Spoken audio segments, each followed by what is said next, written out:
ഇന്ന് ഞാൻ വന്നിട്ടുള്ളത് നമ്മുടെ രാവിലത്തെ ചായക്കടിയുമായിട്ടാണ്. ഞാൻ കാച്ചിലാണ് കേട്ടോ പുഴുങ്ങിയെടുക്കുന്നത്. കാച്ചിൽ ഇവിടെ ഇല്ല. അപ്പം ഞാൻ എന്തായാലും കടയിൽ നിന്ന് വാങ്ങിച്ചതാണ്. കുറേ നാളായിട്ട് കാച്ചിൽ കഴിക്കണം എന്ന് തോന്നുന്നുണ്ട് കേട്ടോ. അങ്ങനെ വാങ്ങിച്ച് തൊലിയൊക്കെ കളഞ്ഞ് നമ്മുടെ കുക്കറിലൊക്കെ ഇട്ട് കൊടുത്തിട്ടുണ്ട്. അപ്പം എനിക്കിതിൻ്റെ കാച്ചിൽ കൃത്യമായിട്ടുള്ള വേവൊന്നും അറിഞ്ഞുകൂടാ. ഞാൻ കുക്കറിൽ വെച്ച് 2-3 പ്രാവശ്യമൊക്കെ കൂക്കിയിട്ട് നോക്കി കേട്ടോ. അപ്പം റെഡി ആയിട്ടില്ല. ഒരു 6 വിസിലാണ് കേട്ടോ അടിച്ചത്. നമ്മളെ കുക്കർ പിന്നെ നമ്മളെ കാച്ചിൽ വേകാനായിട്ട് ഞാൻ പിന്നെ കുറേ വർഷങ്ങൾക്ക് മുമ്പാണ് കാച്ചിൽ കഴിച്ചിട്ടുണ്ടായത്. അന്ന് എൻ്റെ അമ്മാവൻ കാർന്നൂർ കേട്ടോ അവരുടെ വീട്ടിലുണ്ടായിരുന്നു. അന്ന് കൊണ്ടു തന്ന സമയത്തൊക്കെ കഴിച്ചതാണ്, പിന്നെ കഴിച്ചിട്ടില്ല.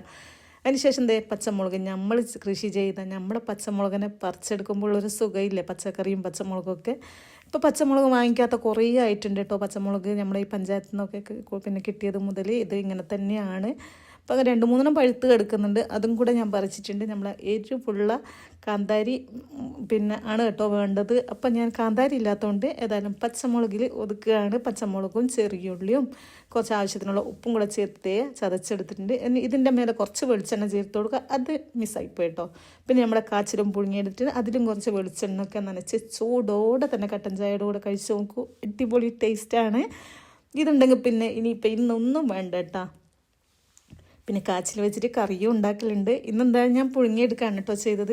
ഇതിൻ്റെ ബാക്കി ഉണ്ടെങ്കിൽ നമുക്ക് ഉച്ചക്കത്തേന് കറിയും ഉണ്ടാക്കിയെടുക്കാം. പുതിയൊരു വീഡിയോയുമായി കാണാം. Thanks for watching.